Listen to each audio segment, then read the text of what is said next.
ভক্ত হওয়া যাবে না, এই সূরত থেকে পাগল হওয়া যাবে না।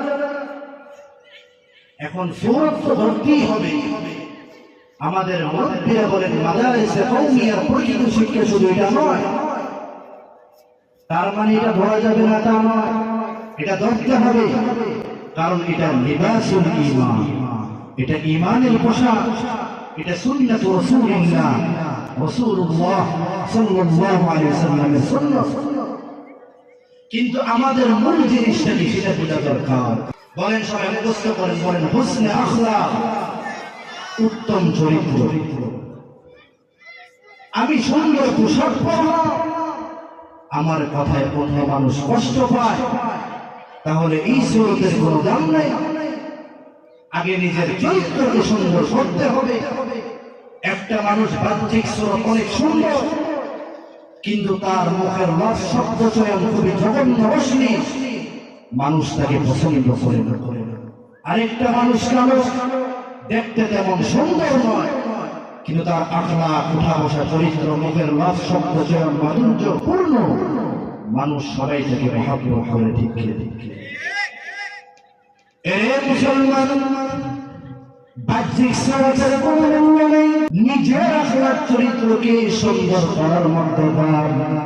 ইসলাম বলে তুমি সাজো, কোনো সমস্যা নেই, সেজে খুঁজে যখন আয়নার সামনে দাঁড়াবা,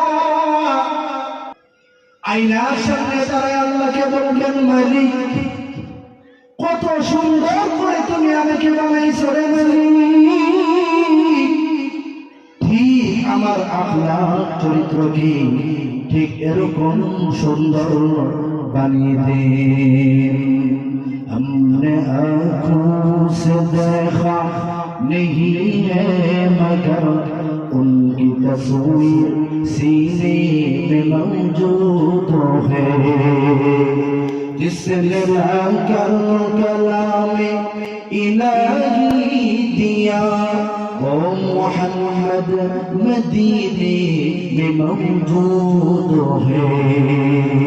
फूल खिलते हैं पर के सल्ली अला, झूम कर कह रही है ये बातें सबा। ऐसे खुशबू चमन के गुलों ने कहा जो नबी के पसीने में मौजूद है। हमने माना कि जन्नत बहुत है हसी, छोड़कर हम मदीना न जाए कहे, तो जन्नत में सब है मदीना नहीं, और जन्नत मदीने में मौजूद है। আমার নবীর 63 বছরের জিন্দেগি ধারণ করেছেন, গ্রহণ করেছেন সাহাবায়ে কেরাম। ঠিক এই হুসনে আখলাক গুণাবলীগুলো ধারণ করেছে তাবিঈনরা। বিখ্যাত তাবিঈ হযরত হাসান আল বসরি রাহমাতুল্লাহি আলাইহি, এলাকার আমরা যান, এলাকার যুবক বৃদ্ধ, আমরা কত বয়ান শুনলাম। এই হাসান আল বসরির আখলাকটা শোনো। এই আখলাক যদি তোমার আমার জিন্দেগিতে বাস্তবায়ন করতে পারি রে বাবা, আশা করা যায় এই এলাকার স্বামী স্ত্রীর ভিতরে, ভাই ভাইয়ের মধ্যে, সমাজের মধ্যে আর কখনো হিংসা বিদ্বেষ থাকবে না। বিখ্যাত তাবিঈ হযরত হাসান আল বসরি রাহমাতুল্লাহি আলাইহি 20 হিজরিতে জন্ম, 110 হিজরিতে ওফাত। হযরত উম্মে সালমা রাদিয়াল্লাহু আনহার ঘরে বড় হয়েছেন রে বাবা। একদিন হাসান বসরিকে বলে, ওরে ভাই, অমুক আপনার নামে পিছনে পিছনে গীবত সাজায়াত করে, অমুক আপনার পিছনে ষড়যন্ত্র করে। হাসান বসরি রাহমাতুল্লাহি আলাইহি বলেন, বাজারে যাও, একবারে সেরা খেজুরটা করে করে নিয়ে আসবা। খেজুর ক্রয় করে নিয়ে আসার পর সুন্দর করে হাদিয়ার মতো প্যাকেট করে ওই ব্যক্তির কাছে পাঠিয়ে দিলেন। বলেন সুবহানাল্লাহ। আমি আপনার কি করতাম? হাদিয়া পাঠানোর পর ওই ব্যক্তি পাল্টা সওয়াল করে, আমি হাসান বসরির বিরুদ্ধে এত চক্রান্ত করি, কিন্তু সে আমাকে এত সুন্দর হাদিয়া কেন পাঠালো?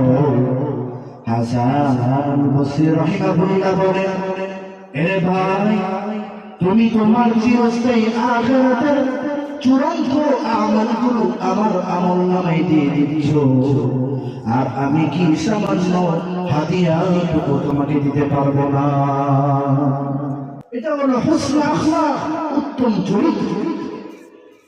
আপনাদেরকে যেটা বুঝাইতে চাই, কত সুন্দর সেজে গুজে বসলাম, এই যে এত সুন্দর সুসজ্জিত করে বসলাম, এর জন্য একটু কষ্ট লাগে নাই, বরং আমার আখলাককে সুন্দর করা অনেক কঠিন, বাস্তবতা অনেক কঠিন। পারলে তোমার সঙ্গে কেউ আজকে দুশ্মনী করো, তুমি পরের দিন তার সঙ্গে কি আচরণ করবে জানা আছে। এই জন্য আল্লাহর নবী বলেন, ওয়াহসিন ইলা মান আসাআ ইলাইহি, তোমার সঙ্গে যে দুরাচরণ করবে তুমি তার সঙ্গে ভালো ব্যবহার করো। ভালো আচরণ আর খারাপ আচরণ কখনো সমান হতে পারে ভাই? আল্লাহ বলেন, ওয়ালা তাসতাউল হাসানাতু ওয়ালা সাইয়্যা, ভালো আচরণ মন্দ আচরণ কখনোই সমান হতে পারে না, সমান হতে পারে ভাই? আল্লাহ বলেন, ইদফা বিল্লাতী হিয়া আহসান, মন্দ প্রতিহত করো উত্তম দ্বারা, এর ফলে কি হবে?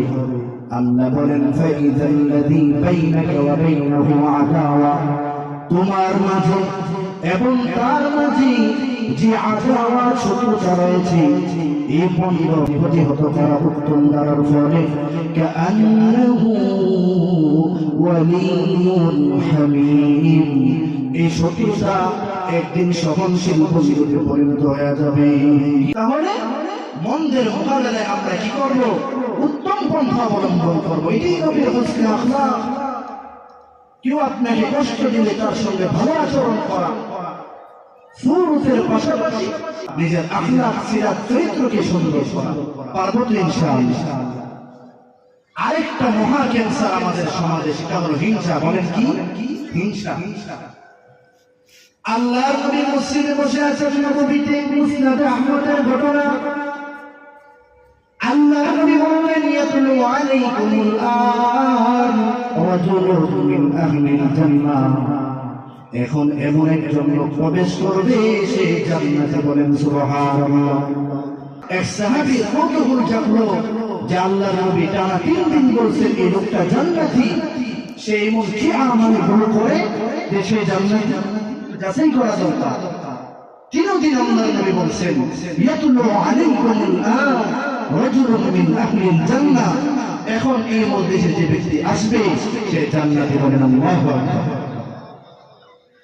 সাহাবীর দিকে কৌতূহল জাগলো এক সাহাবী, সে কি আমল করে যে আল্লাহর নবী বলছেন সে জান্নাতি? তো তিনি তার পিছনে পিছনে তার বাড়ি পর্যন্ত গেলেন। 3 দিন মেহমান হিসেবে থাকলেন, অবস্থান করলেন।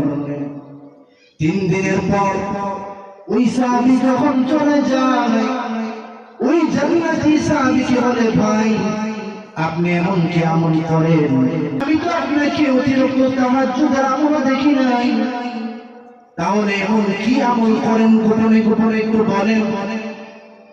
ওই সাহাবী বললেন, আমি অতিরিক্ত কোন আমল করি না, তবে আমার ভিতরে গুণ আছে, সেটা হলো আমার আল্লাহ যদি কোনো ভাইয়ের উপরে নিয়ামত দান করেন, আমি ওই নিয়ামত দেখে কখনো হিংসা করি না।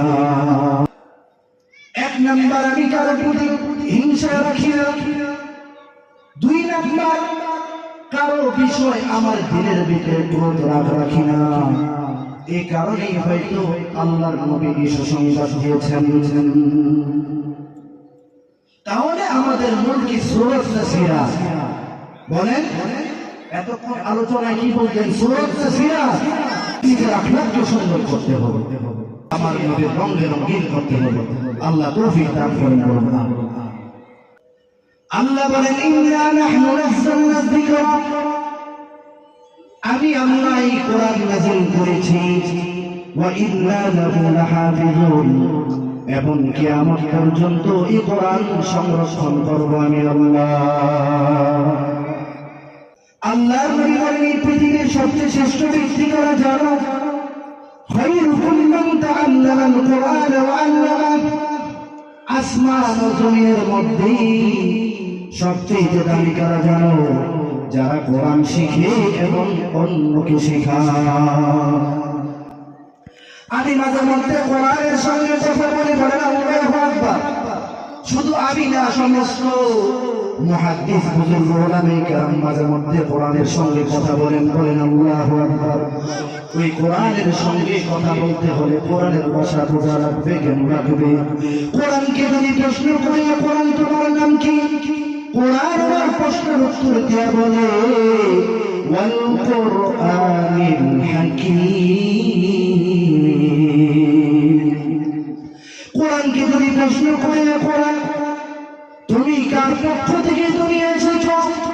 কোরআন বলে, তানজিলুম মির রাব্বিল আলামিন, আমি রব্বুল আলামিনের পক্ষ থেকে অবতীর্ণ হয়েছি।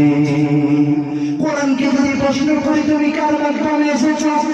আমি রুহুল আমিন নামে জিবরীল আলাইহিস সালামের মাধ্যমে এসেছি। কোরআনকে যদি প্রশ্ন করি, কোরআন তুমি কোন মাসে নাযিল হয়েছো? কোরআন বলে, শাহরু রমাদান আল্লাযী উনজিলা ফীহিল কোরআন। কোরআনকে যদি প্রশ্ন করি, কোরআন তোমাকে কে ধরতে পারবে, কে ধরতে পারবে না?